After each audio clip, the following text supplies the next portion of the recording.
더 이슈입니다. 오늘의 주제 보시죠.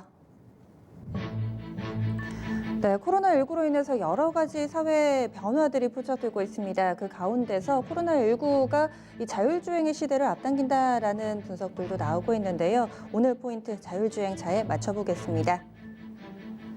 언택트라는 단어 들어보셨나요? 바로 이 언택트는 접촉을 꺼려하는 소비자들이 생겨나면서 이런 신조어가 상당히 좀 주목받고 있습니다. 언택트가 무엇인가 보시면 이 콘택트, 접촉하다라는 단어 이 콘택트하고요. 여기에 부정적인 접두사인 on을 붙여서 합성한 말입니다. 이 점원 혹은 사람과 접촉 없이 물건을 구매하려는 이런 새로운 소비 성향을 이야기를 하는데 이 커피숍에서도 핸드폰을 통해서 주문을 하고 찾아오기만 하게 하고요. 그리고 편의점도 가지 않고 편의점 내의 제품들도 택배를 통해서 주문을 하는 그런 부분들을 의미합니다. 이런 언택트 소비가 확대되는데 그것이 자율주행과 어떤 상관이 있느냐?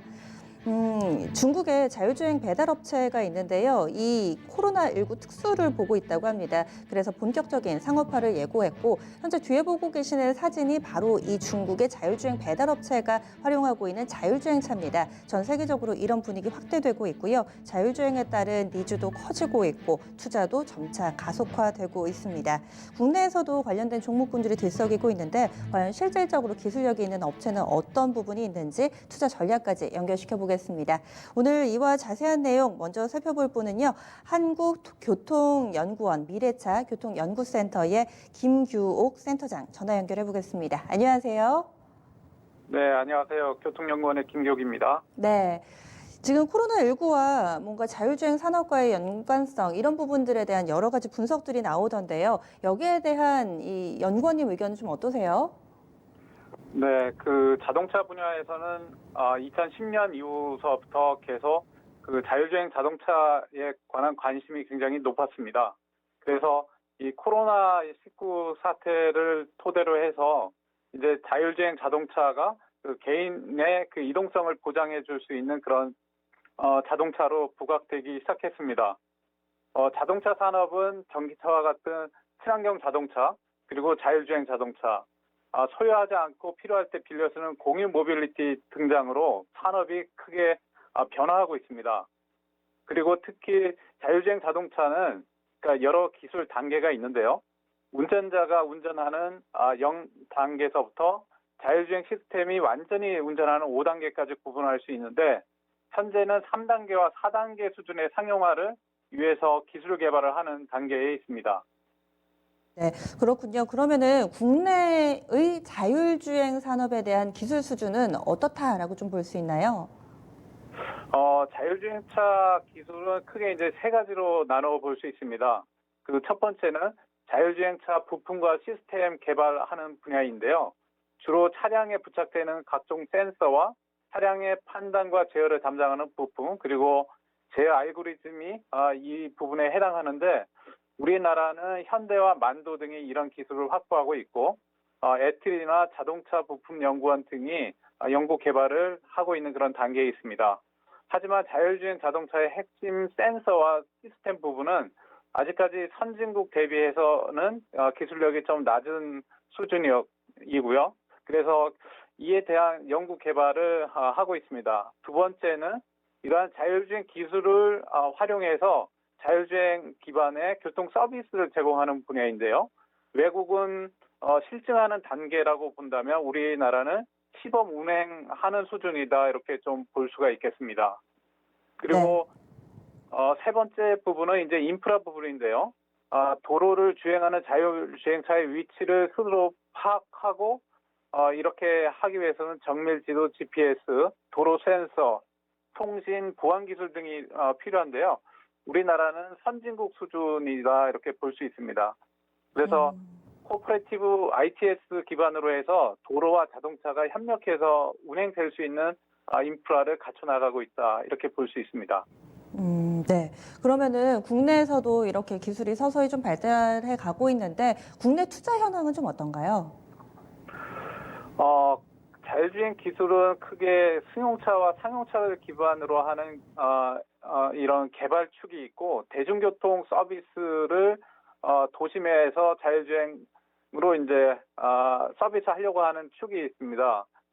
현대, 만도 등은 승용차의 기술 개발에 집중해서 4단계 기술 수준 정도를 확보할 수 있다고 보고, 그리고 자율주행 셔틀 부분은 중소기업 중심으로 해서 기술 실증하는 단계다 이렇게 볼 수 있습니다. 그리고 최근에는 자율주행 버스 개발과 실증이 활발히 국내에서 이루어지고 있는데 대기업이 참여를 하고 있고요. 세종시를 중심으로 한 지자체에서 시범 서비스를 준비하고 있는 상황입니다. 그리고 물류 부분에서도 소형 화물차, 그리고 택배 차량 등의 자율주행 기술을 적용해서 서비스하려고 하는 움직임이 있습니다. 모빌리티 서비스 부분은 아직 시장 태동기다라고 좀 볼 수 있겠고요. 그리고 도로 인프라 부분에서는 국내 3개 통신사가 각각 각사의 고유의 그런 방식으로 자율주행 서비스를 할 수 있도록 기술 개발과 실증을 하고 있는 단계이고요. 택시와 버스 부분에 적용해서 시연에 성공한 바 있습니다. 그리고 정부는 도로와 차량이 서로 협력해서 자율주행이 가능하도록 인프라를 구축하고 있는 단계고, 자율주행 3단계 안전 기준이 작년에 마련이 됐고요. 그리고 올해는 자율주행 상용화 서비스를 위한 자율주행 시범지구를 선정해서 운영할 계획이 있습니다. 네. 그래서 네. 자율주행차 기반의 사회적 수용성을 높이기 위한 제도 방안 마련을 활발히 하고 있다 이렇게 볼 수 있습니다. 네. 지금 산업계와 그리고 또 정부가 어느 정도 밸런스를 맞춰서 서서히 좀 발전해 나가고 있는 단계인 것 같은데요. 구글에 모여서 알파벳도 그렇고 중국의 지리자동차 등 이 유수의 기업들이 자율주행 산업에 상당히 좀 많은 관심을 드러내고 있는데, 전 세계적으로 봤을 때는 이 자율주행 산업이 지금 어디 정도에 와 있다, 어느 정도 좀 진척이 됐는지, 또 접목시키는 산업 분야가 다 조금씩 차이가 있더라고요. 이런 부분도 알려주세요. 네네.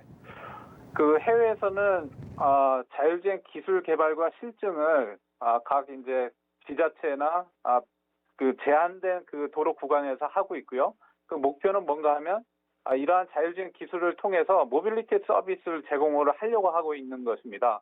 그래서 해외에서는 자율주행 기반으로 한 모빌리티 서비스를 제공하기 위해서 이제 노력을 하고 있는데요. 차량 공유 플랫폼을 활용해서 차량을 간편하게 대여하는 카쉐어링, 그리고 카카오 택시나 우버처럼 이동을 원하는 서비스와 이동 서비스를 제공하는 사업자를 실시간으로 연결해서 하는 카헤일링 공유 서비스에 특히 관심이 높습니다. 기존 자동차 OEM에서는 GM, 벤츠, 토요타, 포드, 그리고 크라이슬러 등에서 집중적으로 라이드 헤일링 서비스와 소규모의 배달 서비스를 해보려고 노력을 하고 있는 단계에 있고요. 그리고 여러분들이 잘 아시는 바와 같이 자율주행 기술 부분의 선두라고 할 수 있는 웨이모, 그리고 테슬라, 바이두에서도 라이드 헤일링과 소포장 배달, 그리고 버스 서비스 등을 선보이고 있습니다.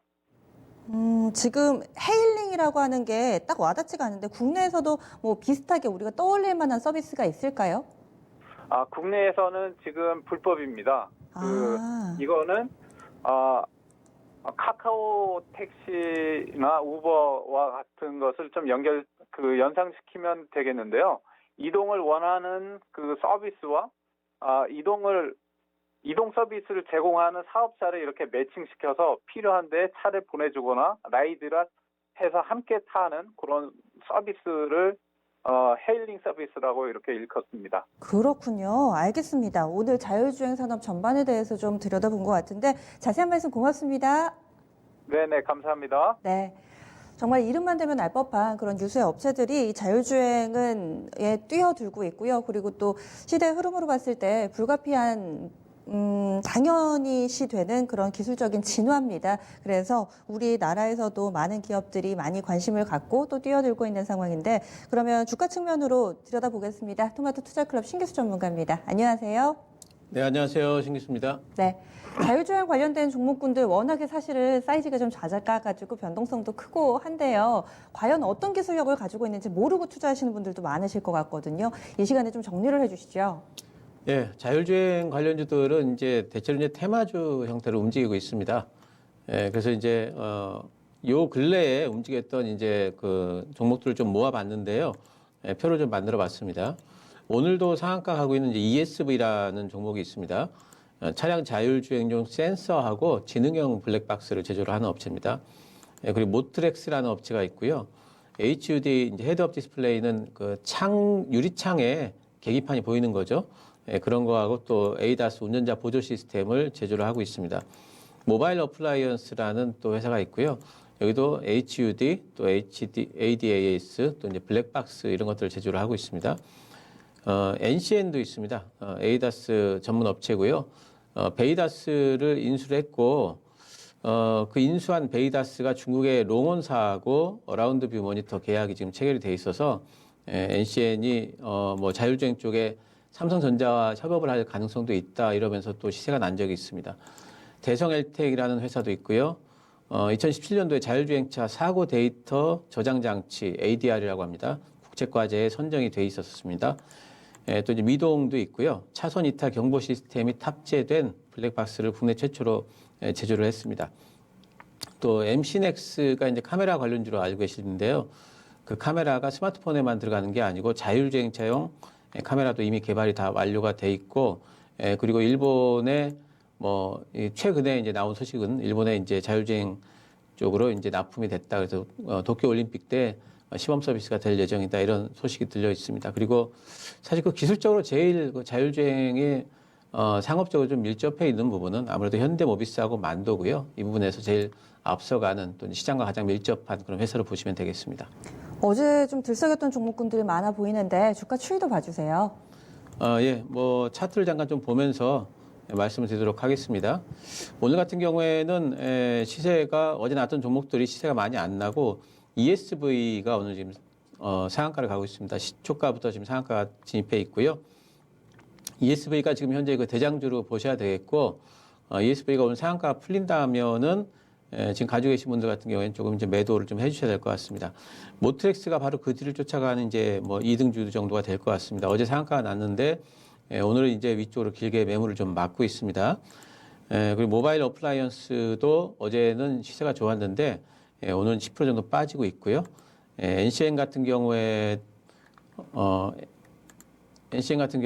오늘 이제 그 주가가 좀 빠지고 있는 그런 부분에 있습니다. 대성헬텍 같은 경우에도 오늘 8% 정도 주가 조정을 좀 받고 있고, 대성헬텍은 요즘에 상당히 좀 주가 변동성이 좀 심하네요. 그래서 이렇게 변동성이 좀 심할 때는 좀 이제 좀 민감하게 좀 대응들을 하셔야 될 것 같습니다. 미동 같은 경우에도 오늘 살짝 좀 빠지고 있고요. 근데 미동은 요즘에 보게 되면은 주가가 옆으로 횡보를 하는 이제 그런 흐름 중에 있죠. 근데 이제 이렇게 투자를 하실 때는 오늘 같은 경우에 이제 ESV가 대장이 확실하게 지금 올라서 있기 때문에 ESV 움직임에 민감하셔야 되겠고, 아까 표에는 말씀 안 드렸습니다만 이제 그 외에도 자율주행 관련차들이 상당히 좀 많이 있는데요. 오늘 또 인포뱅크가 또 움직이고 있네요. 6% 정도 상승권에 있는 부분이 있고요. 또 한컴 MDS도 자율주행 테마주로 움직인 적이 있는데 이 종목도 오늘 보면은 3% 정도가 좀 움직이고 있는 부분들이 있는 것 같습니다. 네, 돌아가면서 좀 시세를 내는 모습인데요. 자율주행 앞서서 뭐 산업 전반에 대해서 살펴봤고 근래 들어서 이 부분 투심을 자극할 만한 뉴스들도 많더라고요. 재료들 알려주시죠. 예, 뭐 이제 가장 최근에 나온 것은 이제 아까 그 말씀하셨던 중국 쪽에서의 코로나19 관련해 가지고 여러 가지 뭐 자율주행과 관련된 배달 사업이 뜨고 있다는 것 때문에 최근에 이제 움직이는 부분들이 있겠고요. 꾸준히 지금 자율주행차 쪽으로 지금 투자를 하는 부분은 아무래도 이제 현대모비스하고 만도가 되겠습니다. 현대모비스는 벨로다이나하고 사업을 협력을 했고 또 그다음에 자율주행에 대한 어떤 성장 전략에 투자를 하고 있는데, 현대모비스의 자율주행 성장 전략이라는 전략 그림표를 보시게 되면은요, 레벨 2, 3, 그리고 3, 레벨 4 이렇게 이제 돼 있습니다. 그래서 레벨 2와 레벨 3 그쪽에서는 빠른 시장 진출을 위한 시장 기회 확보 이렇게 돼 있기 때문에 이미 이쪽에는 시장에 지금 진출을 하겠다는 의지를 보이고 있는 거죠. 주로 카메라와 레이더, 라이다 이런 센서 쪽이 되겠습니다. 그리고 이제 레벨 3 제어기 쪽으로는 시스템 공급 역량 확보니까 이쪽에는 지금 계속해서 개발을 하겠다, 투자를 지금 하고 있다라는 뜻이 되겠습니다. 그리고 이제 마지막으로 이제 레벨 4 쪽에는 모빌리티 전문사 협력으로 신규 사업 기회 확보하겠다. 이 부분은 뭐냐면은 지금 이제 투자처를 찾고 있다는 소리가 되겠죠. 현대모비스가 지금 이제 실제로 상업화되고 있는 부분은 카메라와 레이더 그리고 라이다 이 부분이 가장 주력으로 좀 현대모비스가 실제로 지금 상용화를 시키고 있다라는 것을 알 수가 있겠고요. 만도 같은 경우에도 지금 뭐 자율주행 스타트업들의 상당히 지금 많은 부분들 투자를 하고 있습니다. 제가 파악한 바로 한 6개 정도를 투자를 하고 있는 것 같고요. 라이더 같은 경우에는 이제 만도가 직접적으로 좀 개발을 하면서 어쨌든 이제 자율주행차 쪽으로 현대모비스와 만도 같은 선두에 서 있는 차량 부품업체들이 상당히 좀 그 투자를 집행을 하고 있다라는 부분들을 우리가 알 수 있겠습니다. 네, 그러면은 이런 종목군들이 실제로 기술력이 있어서 투자를 해도 될지 이런 전략에 있어서는 궁금증이 생기거든요. 어떻게 대응 전략 세우는 게 좋을까요? 네, 대부분이 실적이 잘 안 나옵니다. 그리고 적자인 뭐 한 3년 이상 적자인 기업들도 많이 있고요. 그래서 지금 이제 테마주로 보셔야 될 것 같습니다. 테마주라면 이제 대장주인 ESV의 이제 흐름이 굉장히 중요하겠고요. 오늘도 보면 ESV가 점상을 가고 있고 나머지 종목들은 지금 흐름을 안 만들고 있는데 ESV가 만약에 이제 상한가가 풀리게 된다면은 일단 요번 모멘텀으로 인한 이쪽에 자율주행 테마 쪽의 매기는 일단 좀 풀린다고 좀 보시는 게 좋겠습니다. 그리고 ESV를 기준으로 다른 종목들을 투자를 하실 때도 좀 단기적인 접근만 가능하시겠고요. 그리고 투자를 하실 때도 모트렉스가 이등주기 때문에 모트렉스라든가 아니면 오늘 시세를 주고 있는 인포뱅크라든가 이런 쪽으로 시세가 좀 나고 있는 쪽으로 가셔야지 시세가 막 꺼지고 있는 그런 쪽으로 들어가셔가지고 이 종목이 아직 안 올랐으니까 더 오르겠지 이러면서 들어가시면 잘못하면 또 한참 동안 또 고생하시는 수가 있기 때문에 어쨌든 테마적으로 접근하셔야 되겠고요. 단지 자율주행 관련해 가지고 MC넥스 같은 종목들은 실적이 나면서 실제로 MC넥스의 이제 사장님 같은 경우에도 앞으로 자율주행 쪽에서 그거 가지고 시총 1조까지 가겠다라는 그런 포부까지 밝힐 정도로 MC넥스의 앞으로의 이제 차세대 먹거리로 밀고 있는 부분들이 있기 때문에 MC넥스 같은 경우에는 중기 투자가 충분히 가능하다. 단기적으로는 스마트폰의 어떤 그 안정성, 수익성 부분에서 회사가 좀 지지가 되면서 앞으로의 또 성장성을 볼 수가 있기 때문에 그리고 실적이 나는 종목들로는 투자가 가능하다 이렇게 보입니다. 네, 알겠습니다. 말씀 고맙습니다. 감사합니다.